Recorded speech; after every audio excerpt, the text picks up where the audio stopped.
Hello, and welcome to Philosophy Talk, the program that questions everything. Except your intelligence. I'm John Perry. And I'm Ken Taylor. We're sitting here in the studios of KALW Information Radio in San Francisco. But we're continuing conversations that get started at Philosopher's Corner on the Stanford campus. The Stanford campus, home of privileged professors and privileged students and privileged administrators, all busily eating and drinking and more than their share of the world's resources and using up more than their share of the world's oil. So Is that a problem? Yeah, well, I don't know about Stanford locally being a world's problem, but, it is a problem that collectively we're consuming an awful lot. And our consumption has bad effects on the environment. I mean, the ozone layer is being depleted. I mean, the rainforests are diminishing, and it looks like it just can't go on. If it keeps going on this way, future generations are going to have heck to pay.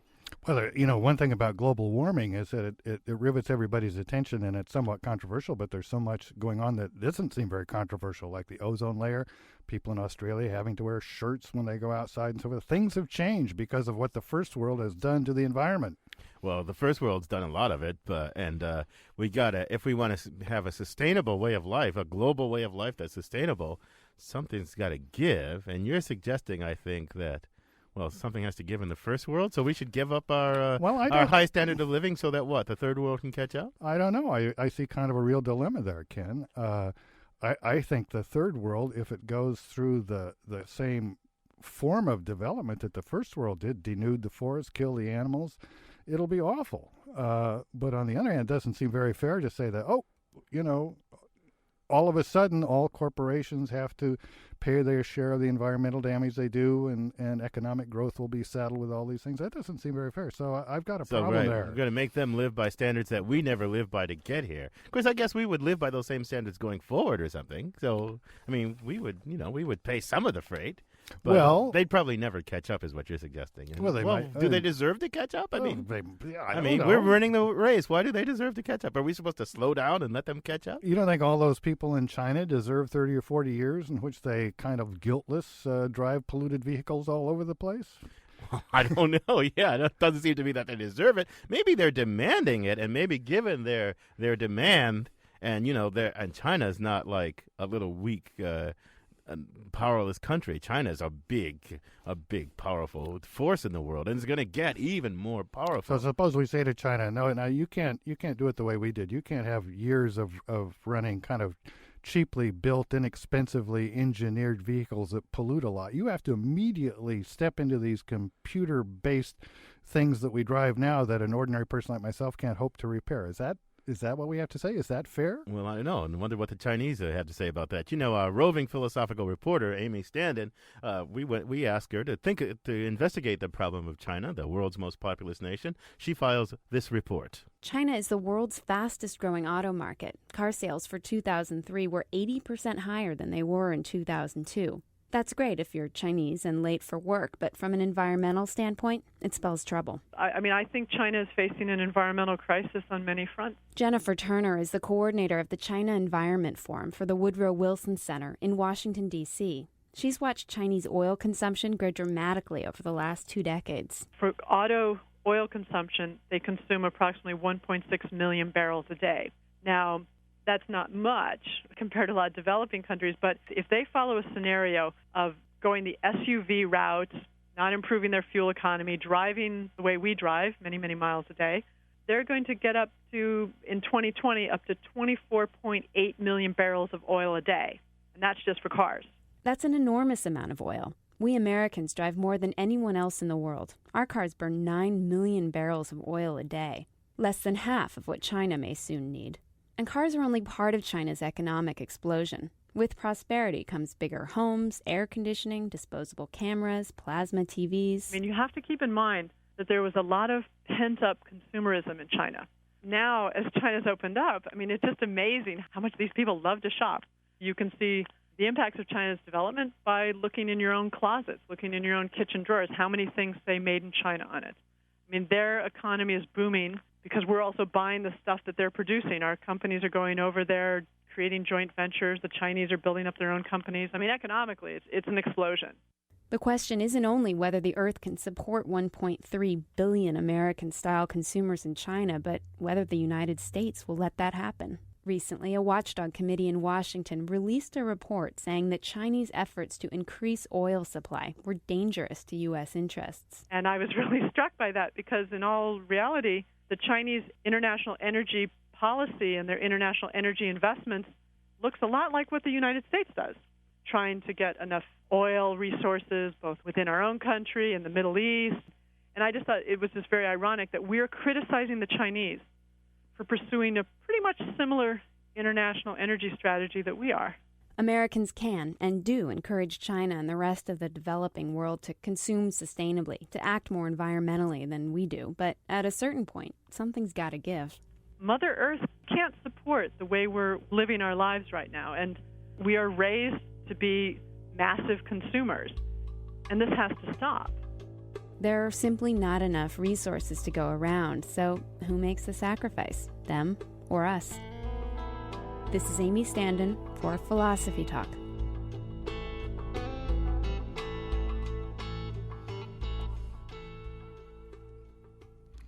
I'm John Perry, along with Ken Taylor.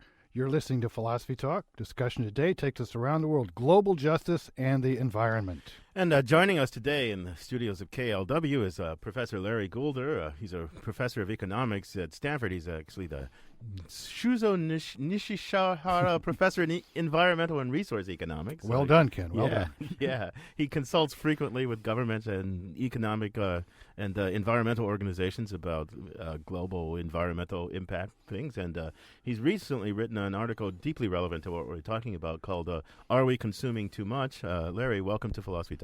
Thank you. Happy to be here. Larry, I want to start by asking you a sort of a factual question, although not necessarily an uncontroversial question. We've kind of set up this problem of what's fair to the third world with two assumptions. First is that the way things are going is unsustainable and will be increasingly so if the third world consumes as much as the first world does. And secondly, if that problem is solved, the burden, at least in the most straightforward solution, will fall unfairly on the third world.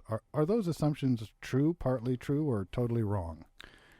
I think they're partly true. With regard to the first question, clearly our current way of life with present technologies and the environmental implications and implications for resources is not sustainable.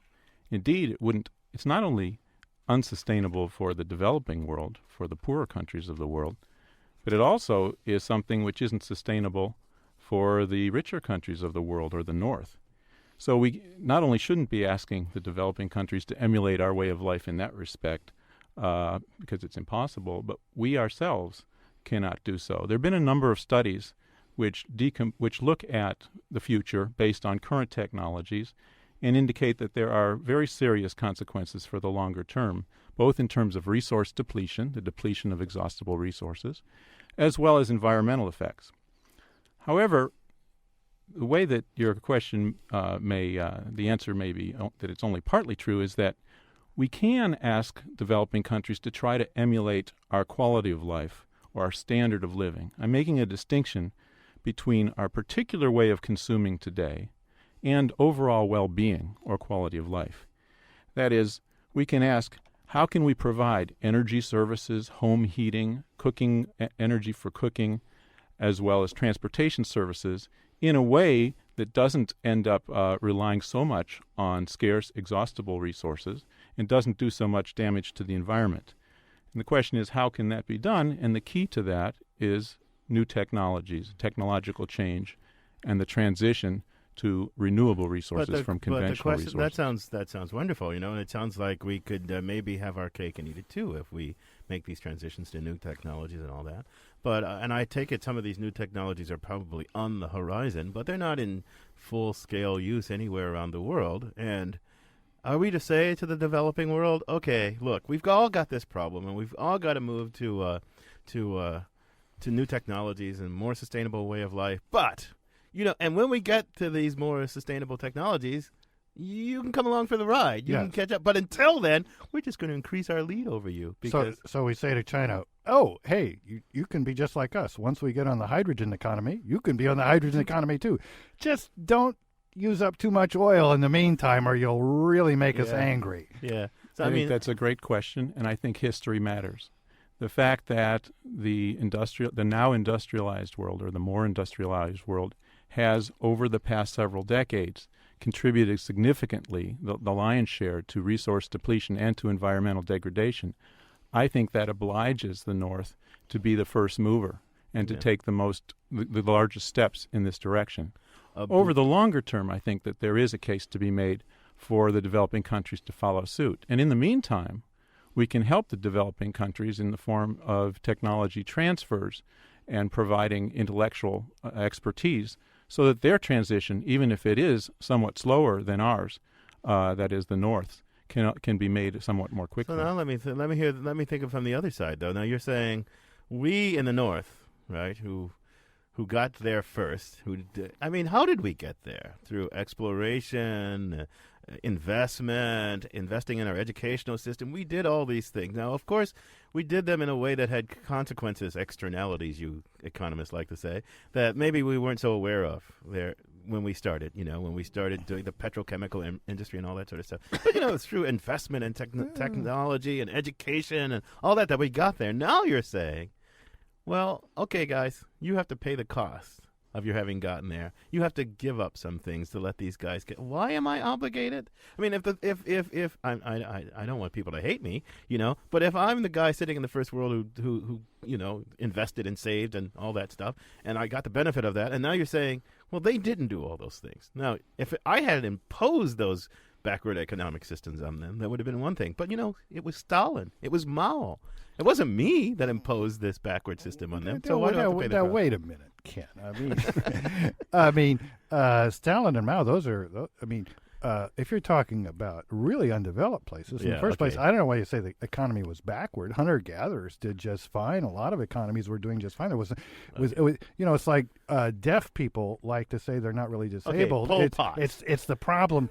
The problem they have is with hearing people. If they were on an island by themselves, they'd be fine. It's Stalin and Mao. Pol Pot. Yeah. Or somebody. Or one of these third world dictators who kept their nations in check with the help of some elites in those nations. So now why should I have to, Are you saying you're that talking about obligation? I'm trying to figure out where this obligation comes from. You're saying that the impetus among citizens in the North to take aggressive action to improve the environment will be harder to sell if at the same time we're recognizing that nations in the South are not taking action and that their environmental problems are to a large extent caused by authoritarian regimes and other things that are outside of our control. We don't have an ethical obligation to help them. Well, I'm wondering where our ethical obligations come from. I'm setting up a situation in which we didn't impose the structures on them that make them not up with us. Well, right? but I think there's a lot of particular cases you have to look at. Look at the case of Haiti.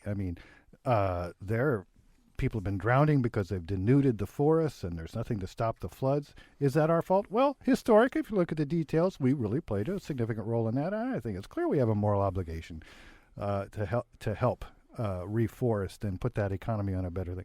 I suspect, given all the northern countries involved, the Englands, the Frances, the Germanys, and the U.S., you'd find a fairly clear path of guilt in most cases. That's just my humble opinion, Ken. You're listening to Philosophy Talk as John pontificate. Our guest today is Professor Larry Goulder of Stanford University. You can join our discussion, and we're eager to have you join us, by calling 415-841-4134. That's 415-841-4134. You can consider this question we've just been asking. Do we in the first world have a moral duty to help others achieve Western-style consumption and comforts? What if doing so comes at the expense of our interests or a burden on the Earth's environment? Call us. Let us know. 415-841-4134. Or go to our website, philosophytalk.org, and send us a comment. Philosophy Talk, we'll be right back.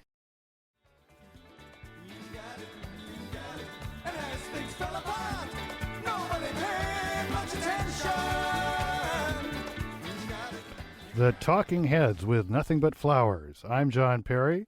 We're back here, Philosophy Talk, the program that questions everything. Except your intelligence. I'm Ken Taylor. We're discussing global justice and the environment with our colleague Larry Goulder of Stanford University. We'd like you to join our conversation. Give us a call at 415-841-4134. That's 415-841-4134. Or email us at comments@philosophytalk.org. Ken, we're debating, you and I were kind of debating about what we owe people in the third world. Now, can't we just apply the lessons I learned in graduate school in my ethics seminar, John Rawls? Everything ought to be divided up equally, except in the case in which giving somebody more will benefit everybody, the so-called difference principle. Doesn't that apply internationally? Well, Larry was a student of Rawls as an undergraduate, I believe. You were an undergraduate philosophy major at Harvard, right? That's correct. With the great man Rawls. Let Larry take up that. Let Larry take up that question about where these obligations might come from.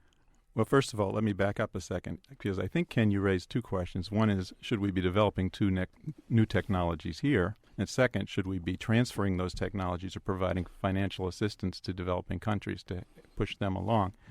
With respect to the first question, it's much in our own interest when you do a benefit-cost calculation of the benefits from these new technologies, both environmental and the avoidance of extra reliance on high-cost, non-renewable resources.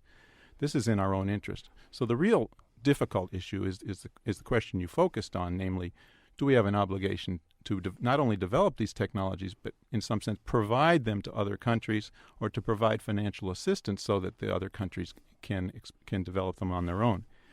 My reading of Rawls, my old thesis advisor, one of the great political philosophers of the 20th century, John Rawls, is that indeed the difference principle would apply internationally, namely that we should help reduce inequalities, both economic and social, as much as possible, and bring up, as it were, those that have the least resources, so long as that doesn't end up pushing some other countries down at an even lower level. So right. Bring up the bottom as much as possible. Empirically, what this would mean is something quite different from where we are today. It would mean, if you think about the fact that the U.S. per capita income is more than 5 times the average per capita income for the globe, it would suggest that we'd be giving up a huge share of our resources to help develop other countries. Now, I should mention two things. One is that we obviously don't follow Rawls's prescription. There are competing ethical theories. If you take an approach such as that of Robert Nozick, which focuses more on property rights and being entitled to the fruits of your own labor, it would suggest a far more conservative approach.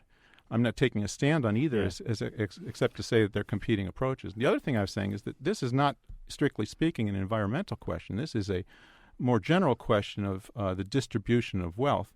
I think there are other ethical issues that come up that are more strictly environmental that would indeed apply and would suggest changes to the way we conduct ourselves in the What do you US. have in mind? What do you have in mind when you say that? Well, one has to do with international pollution, or transboundary pollution, as it's called. That is, when one country engages in activities which, say, production activities, which generate pollution, which then crosses national boundaries and leads to damage in other countries. You mentioned, Ken, at the beginning of the show, stratospheric ozone and the cost.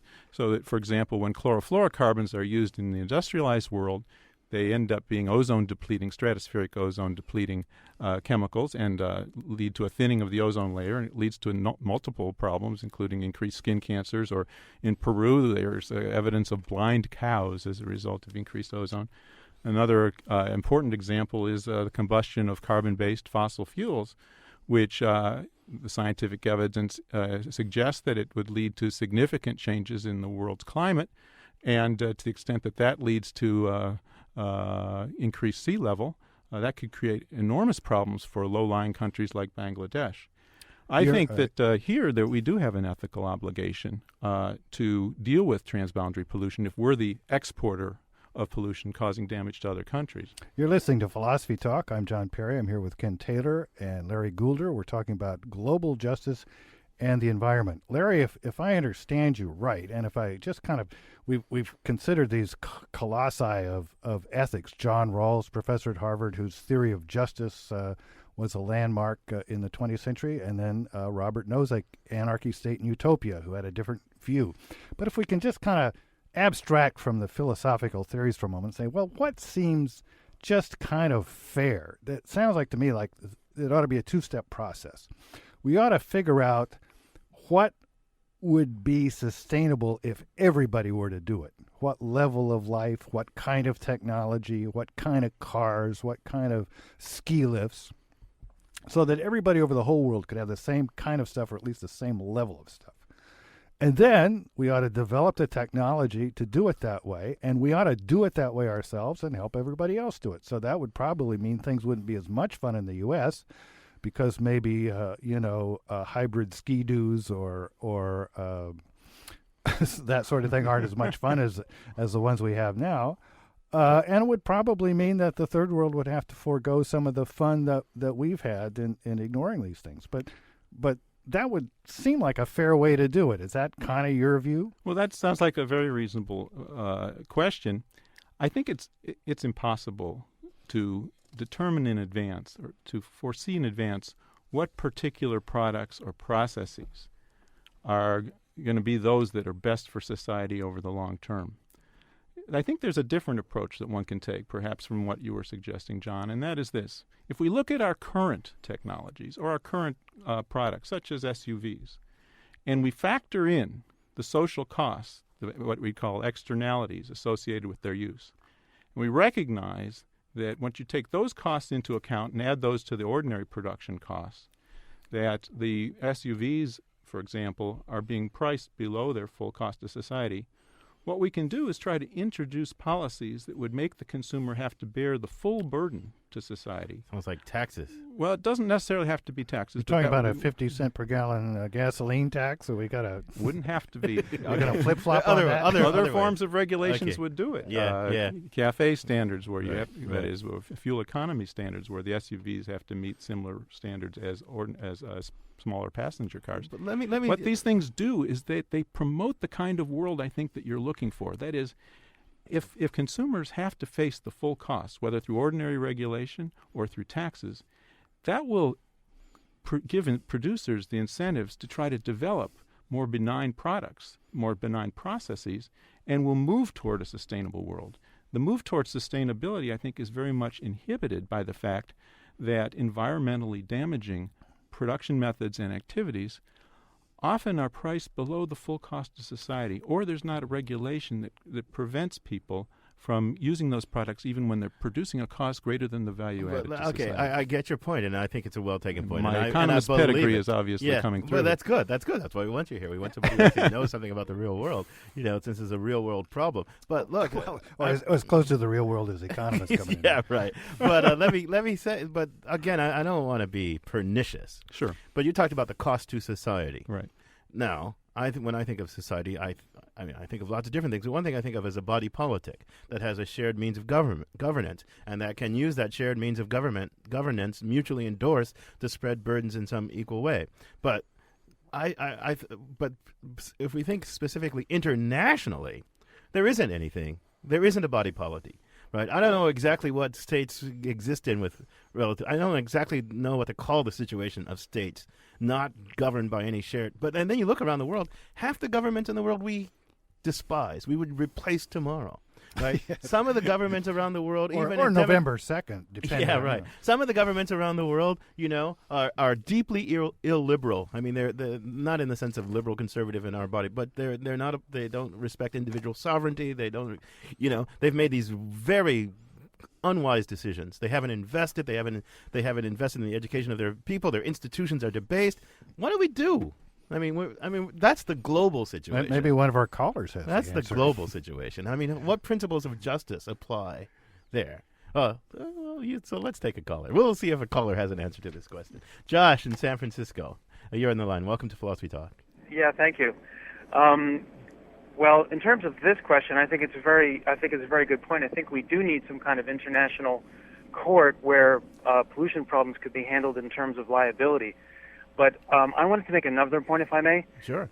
So far in the conversation, historically, I can't think of an instance where a major technological change has been legislated. In the past, it's been either a technological breakthrough or market forces. For example, there was never a time when the whale oil-producing nations got together to give whale oil to the non-whale oil-producing nations. So, I just want to throw in the idea that a technological breakthrough or market forces is generally the prime mover in these kind of major sociological changes.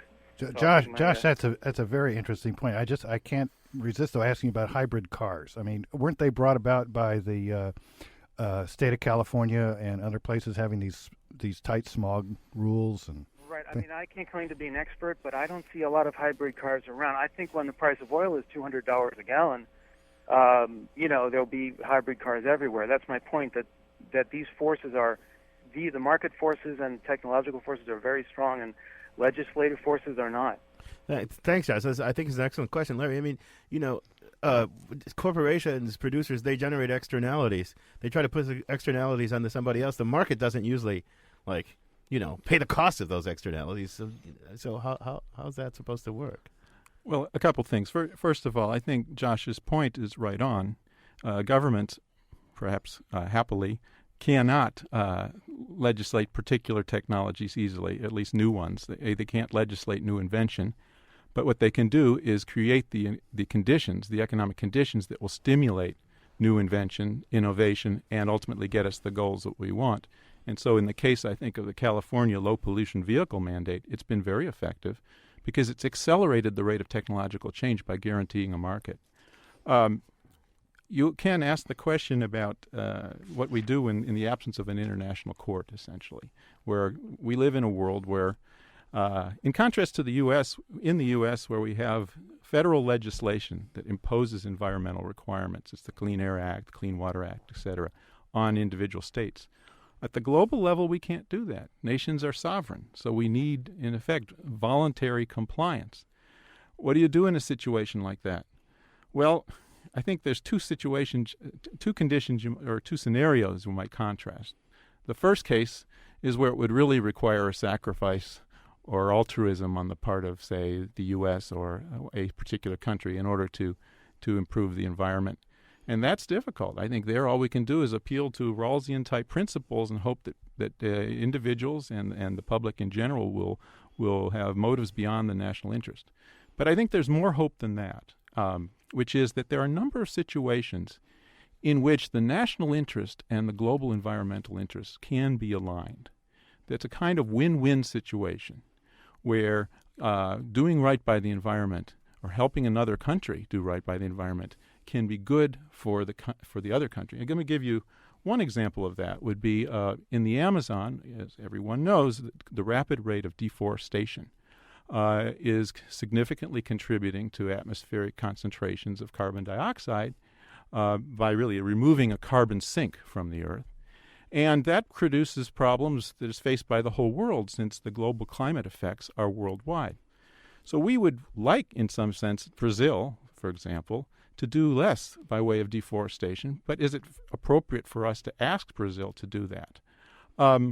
Well, probably isn't if we ask them to take on the responsibility all themselves, because after all, there's population pressures, there's pressures for agriculture that lead toward deforestation. On the other hand, there is a win-win. That is to say, the value to the rest of the world of Brazil's cutting back on the rate of deforestation, slowing down the rate of deforestation, exceeds at the margin the cost to Brazil of making that sacrifice. So if the rest of the world, particularly the consuming countries, the fossil fuel using countries, were able to make a transfer to Brazil, Brazil would be more than compensated. So even in the absence of an international tribunal, right, a world court, we can have certain circumstances where it's in the global interest, it's in the national interest of some countries to encourage other countries to take action. But how about the case where the offending country is also an extraordinarily rich country like us? I mean, it wouldn't have been very fair to tell the Australians that they ought to pay the marginal cost of us cutting down on ozone since they were the beneficiaries of not having an ozone layer. I mean, I'm maybe a little confused here, but that wouldn't be unusual, John. Let's take a caller, and Philippe in San Francisco is on the line. Welcome to Philosophy Talk, Philippe. Allison. Yes, Allison is on the line. Welcome to Philosophy Talk, Allison.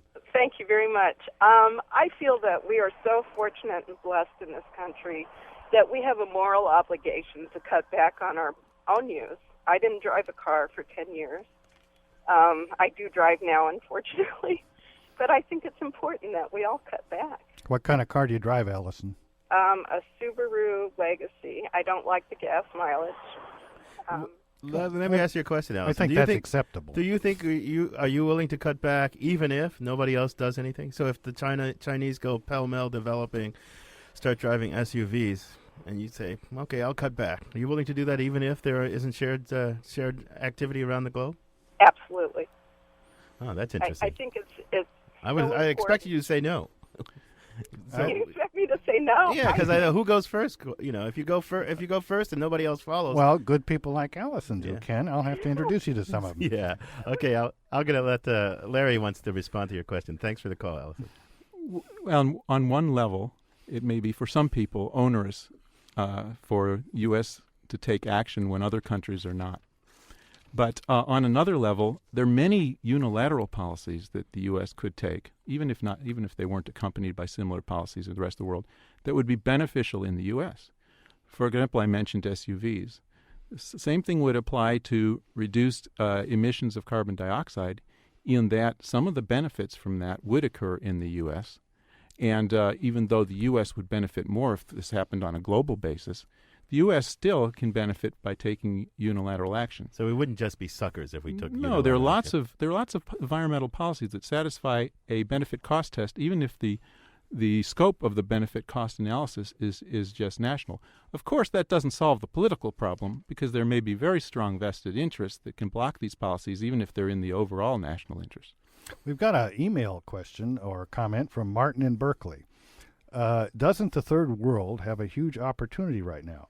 If they are going to build a new infrastructure anyway, why not build a hydrogen distribution system instead of a gasoline system? They could build sustainable technologies and be leaders in the near future.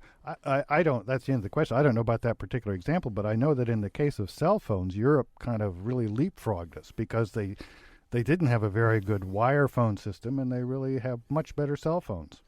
Yeah, that's right. It was a good outcome, perhaps for bad reasons, but... You're listening to Philosophy Talk. We're speaking with Professor Larry Goulder of Stanford University about global justice and the environment. We'd like you to join our conversation. Next, in our next segment, we're going to talk about the political realities. I mean, Larry, you make it sound so reasonable that we should adopt these policies, that we should live this new way, but we're not doing it. I mean, there's some pressure, but so why aren't we? Is it possible? Give us a call at 415-841-4134. Philosophy Talk. We'll be right back. And mud. Turn on your tap and get hot and cold running crud.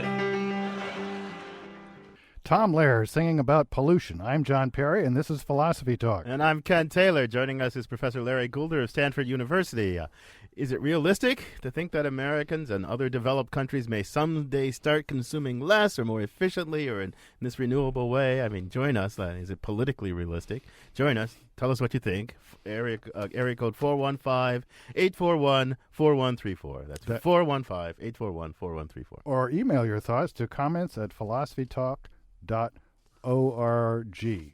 Larry, I was just pushing you a bit. I mean, it's nice that there are some of these nice scenarios. It all makes economic and moral sense for us to kind of help Brazil get where it wants to go without destroying the rainforest. But I wonder, aren't more radical solutions going to be needed if we're going to really have a just, fair, ecologically sustainable system? What are the philosophical principles with which we should think about this? I mean, we have two sets of obligations to people not in our own state. I guess that's a problem because most theories of justice like Rawls are based for kind of people making decisions within a state. And then the whole issue of future generations. I mean, suppose we said, hey, to hell with the environment, let's party. To heck. We say to heck. I'm sorry, to heck, to bleep with the environment. Let's all agree not to have children and then just party. Would there be anything wrong with that? Well, that's a question for you, Larry. I mean, we're going to just leave the Earth. After we're done, it's going to be an empty husk. But nobody else is coming along, so big deal. We're going to deplete it, use it up. Like life. You use up life, use up the Earth. I would think that many notions of justice apply not only at a given moment in time, but intergenerationally. Mm-hmm. And it would be hard-pressed to think of a serious conception of justice which says that we should live high on the hog at the expense of all of our descendants. Well, the questions maybe, how much might we be willing to make to enjoy life more at the cost of future descendants? But living completely high on the hog seems to be out of place. And it seems to me similarly, and maybe even more obviously, that to say, well, our country is doing fine, let's live high on the hog. But I mean, is really being across the Rio Grande, is that really mean we have no obligations to these people?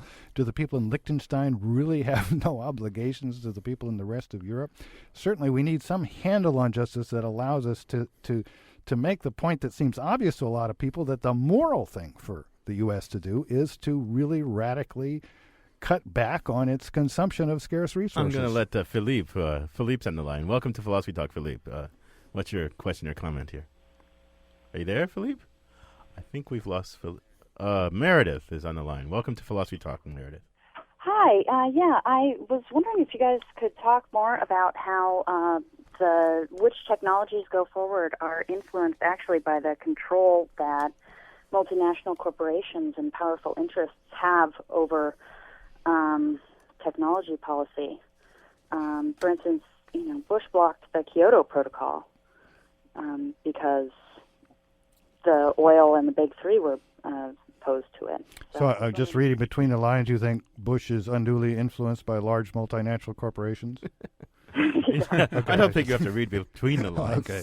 I just wanted to double check that I had that Thanks, right. Meredith. What do you think, Larry? What an interesting thought. I mean, is the economic situation in our country such that the large corporations hold such sway that, we couldn't go to these new technologies? Well, there's I think a well-respected or generally believed doctrine in political science, which helps explain the power of special interests. And that is, when you have a particular group with relatively small numbers that has a great deal at stake per person in a policy decision, and you contrast that with a very widely dispersed group with lots of people in it, but each person in that other group has a very small stake, it's the small number group with a strong concentrated interest that can dominate the political process, because after all, they are the ones that are willing to suffer the cost of getting involved in politically, getting in touch with the congressperson, etc. And we face a problem like that, I would suggest, in the U.S. and in other countries, in that the energy industries are a concentrated group. They have their own interests. And they would, on a per-person basis, suffer significantly, at least certain, the coal-based industry, would, if we had a very significant carbon tax or significant reductions in CO2 allowances. That said, there may be a way around it, which is, again, compensation schemes. If you can find methods of compensating the existing industries for doing right by the environment, help them make the transition out, they may be willing to get behind these policies, and I think that's the key. Now, many might feel that's ethically onerous, that we don't owe anything to these polluting energy industries, and we should just hold firm. But I think you've got to compare the outcomes here. If we don't apply the compensation, then we may be stuck with the status quo, which could be pretty One of the bad. things I hear you saying, in several different tones of voice, is that market forces alone, just the free market operating, is not going to solve this problem, right? I mean, it's not going to solve it. In the presence of these externalities or pollution effects, yes. Right. So we have to have some kind of governmental, sort of transnational kind of bodies that aren't just corporations, but are that somehow whether are it's at the answerable local, to, state, national, or international level. That, I believe, would enable us all to achieve sustainability sooner and better. The problem, of course, is political. So, but now here's my question. How do we get these structures in place, empowered in the way that they need to be empowered to impose these, on corporations? I mean, we have a government right now that's saying, you want it, Mr. Corporation? You got it. I mean, how do we get... and this is a government chosen by us. It would be audacious of me to say I have an answer to that question. We seem to have answered it partly at the federal level. We, within the U.S., have the authority of the EPA. At the international level, my colleague at Stanford, a law professor, Buzz Thompson, mentions that there's a very firm principle, unequivocal principle in international law that says that thou shalt not do damage to other countries through various activities within your country, such as through pollution. But we don't have anything that requires countries like the U.S. to actually go to court and face the requirements. Yeah. So they have a legal obligation without any force behind it. So we need something so that Australia could sue us for the damage we've done to the southern hemisphere based on principles that already exist. We may never get a court that can actually require that. Well, on that note about what the future holds many possibilities and it's yet undetermined, but we have to end this conversation here, Larry. It's been a pleasure having you on Philosophy Talk. Thanks very much. Thank you, Larry. So, John, what do you learn today? You're wiser? I mean, even wiser? Every day in every way I get wiser and older and more senile, Ken. You know that. Well, it's a peculiar situation. I think I have a vision of what's right. The only problem is I don't know exactly what principles make it right, and I don't know exactly what to do about it. Yeah, that's where philosophy begins. Yeah, it seems to me that what we need to figure out a lifestyle, including where we get the energy, what we do to the earth, what we do with the energy after we've used it, how we pollute, that really makes sustainable sense for the whole world. Yeah. The U.S. and the European countries that have high technology development abilities ought to figure it out and ought to apply to themselves and everyone else, just as Professor Goulder, I think, suggested. But why exactly that's right, what principles of justice make it right, and how we get there from here, there's a few details to be worked out. Yeah, quite a few. I think in my old age I'm turning into even more of a one-worlder than I used to be, because I think, actually, I really think the deep problem is that we share the globe, but we don't have a shared polity in which we can deliberate about how to share the globe. And we need to have something that gives us the capacity to govern together our lives for our mutual advantage, just like we do within a nation. We have these systematic means of distributing burdens and benefits, and we don't really have that transnationally. But the modernity has forced us into the situation. We can't be like little ships passing in the night. We've got to have a life together. Maybe as a one-time experiment, since the President of the United States is the most powerful person in the whole world, we should let the whole world vote on who gets to be president. Oh, now that would be a good one. Of course, we know what that outcome would be. So the polls in Europe suggest Kerry's a bit stronger there than he is. We're drifting into politics. Yes, we're we philosophers, not politicians. I mean, we did want to ask. When we talk about what justice demands, and then once you do what justice demands, you got to ask what's the real world going to allow. If you'd like to, we could talk all day about this.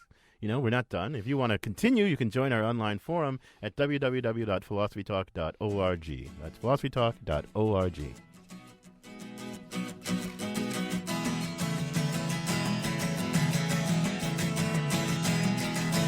They paved paradise, put up a parking lot with a pink hotel, a boutique, and a swinging hot spot. Don't it always seem to go that you don't know what you've got till it's gone? They paved paradise, put up a parking lot. It's time for Philosophy Talk Goes to the Movie. So, Ken, you seen any good philosophical thrillers lately at the local multiplex? Well, I saw not too long ago Spider-Man 2, and I think it could have been written by a philosophy major. It's a really deep movie. The philosophical thread is this kid, Peter Parker, is undergoing existential anxiety. He's just been fired from his job as a pizza deliverer. He keeps missing appointments with his girlfriend, who's getting a little bit PO'd, because of the demands of being Spider-Man, which for some reason remains a little obscure to me. He doesn't want to tell her about. One way to look at this basic conflict in his life is in terms of self-actualization, a term philosophers use for the duty or the opportunity, depending on the philosopher, to develop your own talents. But he's got two rather divergent sets of talents and not enough time to develop them both. Yeah, I mean, the reason he's such a screw-up in his everyday life is because the demands of being Spider-Man are tremendous. I mean, these two lives don't fit together in one life. He's a hero, but he wants a life of his own. He wants loves, he wants long-term commitments, but he can't have any of those things. So Peter Parker's got this problem. How do I be true to the people in my life? How do I give them what they deserve of me? And the way it gets resolved at first is Peter Parker gives up being Spider-Man. Now, one of the problem that Spider-Man and Peter Parker share seems to me to have an ethical dimension to it. Philosophers talk about the difference between killing and letting die. That is, it's a pretty bad thing to kill someone. It's maybe, arguably, not so bad to let them die, where the dying isn't through any action you do. Almost everybody agrees that you shouldn't feel too bad about all the bad things of any sort you could have prevented if only you had devoted your entire life to preventing them, and that seems to be the way Spider-Man feels about things. Well, there's actually 3 scenes in quick succession that really articulate this problem in the movie. This first scene, he's walking past an alley, and he sees 2 guys beating the living daylights out of another guy. And, if he were Spider-Man, he could stop that in an instance. But he's given up being Spider-Man. And he looks on ruefully, and then he just walks away. The next scene is with his aunt. And somehow Peter Parker feels responsible for his uncle dying. I don't remember the details. You remember the details of that? Yeah, he had an opportunity to stop a robbery, but the people being robbed were people he thought were real jerks, so he didn't do it. But then the robber goes on, carjacks his uncle, and kills him. So he feels that his uncle's death is his fault for not stopping that earlier robbery. And he fesses up to that to his aunt. And she's deeply hurt by this, it seems, right? And he feels like she's not going to forgive him. And then the immediately next scene, there's a building on fire. And Peter Parker rushes in, as Peter Parker, not as Spider-Man. He's still given up being Spider-Man, to save a kid. And when he comes out, the firemen say, "You got a ton of courage, kid." And they say something about somebody on the 4th floor didn't make it. And just a subtle change in the look on his face. He's crushed because he realizes that if he were Spider-Man, he could have saved both those kids. And that's when he decides he's got to be Spider-Man again. He can't give it up. It's all very nice. But I must admit I have a little bit of a problem with the plot. Is I could never quite understand why he didn't just tell everyone he was Spider-Man and earn a good living and make Kirsten Dunst happy by signing autographs or posing for pictures when he wasn't saving people. Who would do that? Peter Parker would do that, or the Spider-Man would do that? They're the same guy, Ken. Yeah, but there's 2 lives. There's 2 lives that can't be integrated. They can't be integrated because he's keeping the Spider-Man identity a secret. But wait a minute. But think about MJ. And because he loves Kristen Dunst as MJ, he keeps it a secret from her. Why? Because if he told her, she would be involved in this life. Spider-Man's got all these enemies. If the world knew that Peter Parker was Spider-Man, then all they have to do is go to Peter Parker's friends and kidnap them or hold them hostage or murder them to influence Spider-Man. So he's got to keep it a secret. Well, it's a lonely life being Spider-Man. This is the engine that runs the kind of Hegelian triad of the movie. I mean, he's got this problem, and he first resolves it by just being Peter Parker and not Spider-Man. Then he runs into the difficulties and the guilt trips that Ken just described, so he decides to be Spider-Man and give up the Peter Parker side of his life, and he tells Mary Jane that. I think there's an ethical problem that unless Spider-Man solves it, he's not going to have a very good life, even with Kirsten Dunst, because he doesn't know where to draw the line about his responsibilities. Right. I mean, it seems like he should really be spending all of his time going around the city looking for people to save. I agree. That's a deep problem. Again, the last scene with MJ, he just hears a siren. And he goes off to save this person. Like, he doesn't have a choice. He goes wherever there is a person in need. And how can you do that? How can you live like that? Kristen Dunst's in for a rocky road, I think, in this next movie. I wouldn't be surprised if that astronaut doesn't come back in her life. Yeah. Oh, well, they're going to kick us out of here because we've been talking too much. It's not just Spider-Man's problems we like to pick apart. We're interested in yours as well, particularly if they're kind of got a philosophical bent to them. Maybe you're worried about the nature of time or the nature of space, or maybe you have some ethical conundrum. Give us a call. Give us a call or send us email at conundrums@philosophytalk.org. Yeah, we can't promise we'll solve your problem, but what we will do is we'll help you think about them in ways you had never imagined before. Philosophy Talk is a presentation of Ben Manila Productions and the trustees of Leland Stanford Junior University.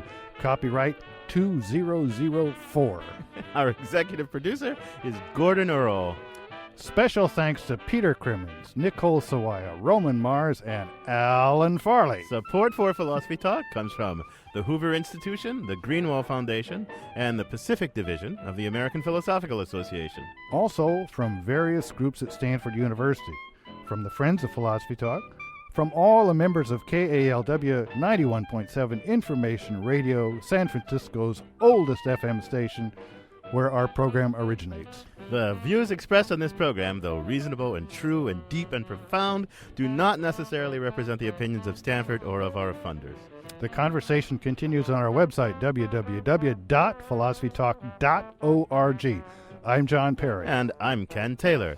Thank you for listening. And thank you for thinking.